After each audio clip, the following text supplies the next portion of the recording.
Lorsque la Russie et les États-Unis seront devenus belliqueux à un point où ils menaceront la civilisation, où ils menaceront l'homme, même pas la civilisation, parce que l'homme recréera une civilisation, mais menacera l'homme à une échelle planétaire, c'est à ce moment-là que les extraterrestres feront intervention, parce que c'est à ce moment-là qu'ils auront le droit d'intervention. Les extraterrestres n'ont pas le droit d'interférer dans l'évolution d'une race. Ils peuvent entrer en contact ici et là, mais ils ne peuvent pas bouleverser toute une civilisation, ils n'ont pas le droit, ça fait partie des lois de leur monde.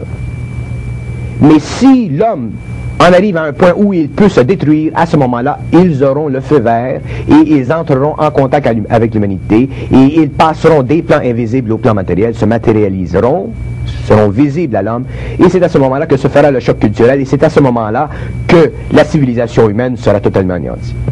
Elle sera anéantie sur le plan psychologique, la science sera totalement détruite, et il y aura la reconstruction d'une nouvelle civilisation et d'un nouvel ère, mais sur des bases et à l'intérieur de conditions psychiques, vibratoires et psychologiques que nous ne pouvons même pas aujourd'hui nous imaginer.